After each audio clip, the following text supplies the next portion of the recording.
আউযু বিল্লাহি মিনাশ শাইতানির রাজীম বিসমিল্লাহির রহমানির রহিম। মহান আল্লাহ রাব্বুল আলামিন বলেন, সূরা ওয়াকিয়ার বেশ কিছু আয়াতের কথা বলছি। মহান আল্লাহ তাআলা বলছেন, ওয়া আসহাবুশ শিমালি মা আসহাবুশ শিমাল, যারা বাম দিকে উঠবেন কাল কিয়ামতের মাঠে, যাদের আবাস অর্থাৎ কবর থেকে যারা উঠবেন, যারা বাম দিকে উঠবেন তাদের পরিণতির ব্যাপারে বলছেন। তারা ফি সুমুমি ওয়া হামিম, তারা যেখানে অবস্থান করবেন সেখান থেকে আসবে গরম হাওয়া, পানির সাথে খুব গরম হাওয়া, যা খুবই কষ্ট দিবে, খুবই জ্বালা করবে। জিল্লিম মিন ইয়াহমুম, তাদেরকে এমন ছায়া দেওয়া হবে, জিল্লুন মানে ছায়া, এমন ছায়ায় তাদেরকে স্থান দেওয়া হবে যা ধোঁয়া বিশিষ্ট। ধোঁয়া, যে ধোঁয়া ঝাঁজ আছে, সেই ধোঁয়াতে থাকতে যেমন খুবই বিরক্তকর, সেই ধোঁয়া বিশিষ্ট ছায়াতে তাদেরকে থাকতে দেওয়া হবে। এরা কারা? দুনিয়াতে কোন ব্যক্তি ছিলেন এনারা? আল্লাহ তাআলা বলছেন, ইন্নাহুম কানু ক্বাবলা যালিকা মুতরাফিন, তারা দুনিয়াতে বিলাসিতার মধ্যে জীবনযাপন করত, তারা দুনিয়ার মায়াতে, দুনিয়ার ঘোরে তারা ব্যস্ত ছিল। আল্লাহ তাআলা বলছেন, তাহলে এখানে বোঝা যাচ্ছে যে যারা শিমাল হয়ে উঠবেন, যারা আসহাবুশ শিমাল, তারা কারা? তো তারা দুনিয়াতে কি ছিলেন? দুনিয়াতে ব্যস্ত ছিলেন, দুনিয়াকে নিয়ে দুনিয়ার কম্পিটিশন করতেন। কোরআনে আল্লাহ রাব্বুল আলামিন আমাদেরকে বলছেন, ওয়ায়াবতাগি ফিমা আতাকাল্লাহু দারুল আখিরাহ, তোমরা দুনিয়াতে জান্নাতের বাড়ির আবাসকে খুঁজে বেড়াও। ফিমা আতাকাল্লাহ, আল্লাহ যা দিয়েছেন সেগুলো দিয়ে। কাউকে বাড়ি, জমি, জায়গা, যাকে যা অর্থ দিয়েছেন, কাউকে জ্ঞান দিয়েছেন, কাউকে শক্তি দিয়েছেন, সব কিছু কার পথে ব্যয় করতে হবে? আল্লাহর পথে। এবং এইগুলো দিয়ে কি অর্জন করতে পারা যাবে সেটা আল্লাহ বলে দিলেন, তোমরা জান্নাতের বাড়ির আবাসকে সঞ্চয় করো, কালেকশন করো। এটা কসাসের আয়াত ৭৭ নম্বর। ৮৩ নম্বর আয়াতে আল্লাহ বলছেন, তিলকা দারুল আখিরাহ, তাদের জন্যই আল্লাহ বানিয়েছেন জান্নাতের বাড়ি, যারা কি করেননি দুনিয়াতে? উলুওয়ান ফিল আরদ ওয়ালা ফাসাদা, তিলকা দারুল আখিরাহ নাজআলুহা, তাদের জন্যই বানানো হয়েছে যারা দুনিয়াতে অহংকার দেখানি। উলুওয়ান, আলা শব্দ থেকে, তারা অহংকার দেখাননি, আর কি করেননি? ওয়ালা ফাসাদা, ফাসাদ সৃষ্টি করেননি। এদের জন্যই আল্লাহ তাআলা জান্নাতের বাড়িকে বানিয়েছেন।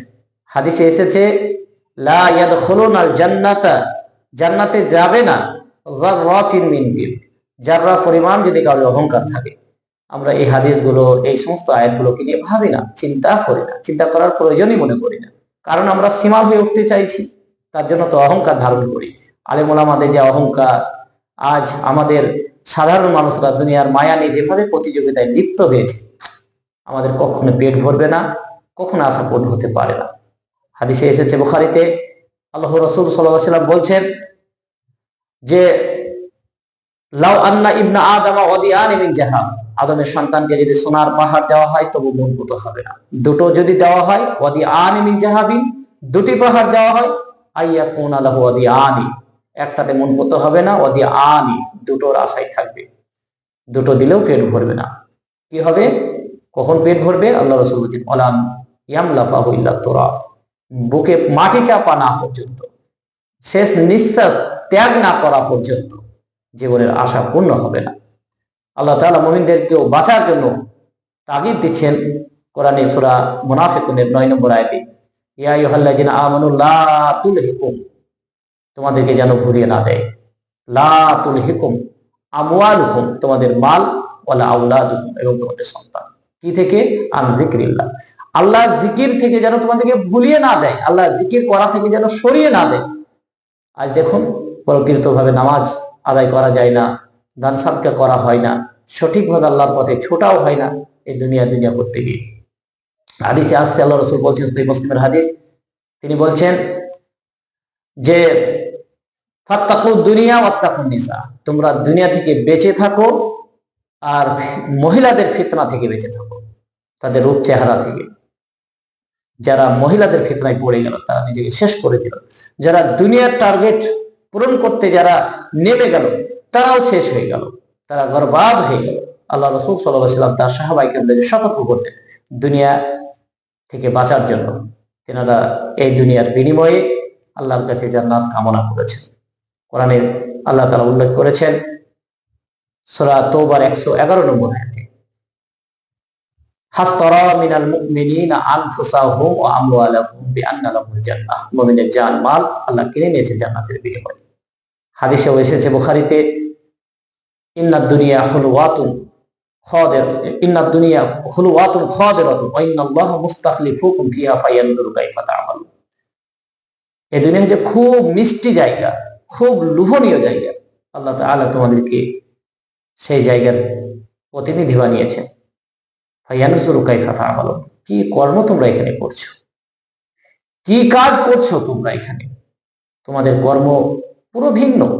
তোমরা মুমিন, তোমরা মুত্তাকি মানুষ হয়ে, জান্নাতি মানুষ হয়ে তোমাদের কর্ম এরকম হওয়া তো ঠিক নয়।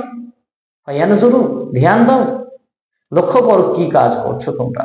আমরা মুসল্লি হয়ে সুদ খাচ্ছি, মুসল্লি হয়ে ঘুষ খাচ্ছি, পঞ্চায়েতের মাল আত্মসাৎ করে খাচ্ছি, কত নোংরা কাজে আমরা জড়িত।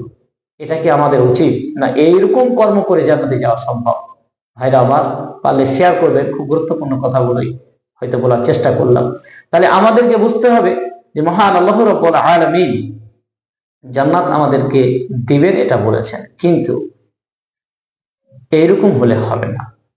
আমাদেরকে কি করতে হবে? আল্লাহ রাসূল সাল্লাল্লাহু আলাইহি ওয়াসাল্লাম বলে গেছেন যে এই দুনিয়া হচ্ছে মুমিনদের জেলখানা। তাই আমরা জেলখানার মতো জীবনযাপন করবো ইনশাআল্লাহ। আমাদেরকে খুব কষ্টে জীবন পার করতে হবে, খুবই কষ্টে জীবন পার হবে, এটাই স্বাভাবিক। আমরা বুখারীতে হাদিস পেয়েছি, একটি গুরুত্বপূর্ণ হাদিস। খবর রাদিয়াল্লাহু তাআলা আনহু বলছেন, আল্লাহ রাসূল আমাদের জন্য দোয়া করুন যেন দুনিয়াতে আমরা একটু সুখ পাই, শান্তি পাই। তখন আল্লাহ রাসূল সাল্লাল্লাহু আলাইহি ওয়াসাল্লাম বলছেন, আলা তাস্তানসিরু লানা আলা তাদউল্লাহ লানা। তখন হযরত খাব্বাবকে বললেন, অতীতের মুমিনদেরকে জমিনে এক কোমর গেড়ে দেওয়া হতো, গেড়ে দিয়ে লোহার করাত চালানো হতো তাদের শরীরের উপরে, লোহার চিরুনি দিয়ে তাদের শরীর থেকে মাংস হাড্ডি সব ছিন্ন বিচ্ছিন্ন করে দেওয়া হতো। বিল মিনসার ওমা ইয়াসুদ্দুহু যালিকা আন দীনি। তবু আল্লাহর দ্বীন তারা ছাড়তো না। কেন? জান্নাতের আশায়। আমাদের জীবনের মধ্য দিয়ে অনেক কিছু ঘটে যায়, কিন্তু আমরা ধরে রাখতে পারি না, যেহেতু জান্নাতের আশা ভুলে গেছি।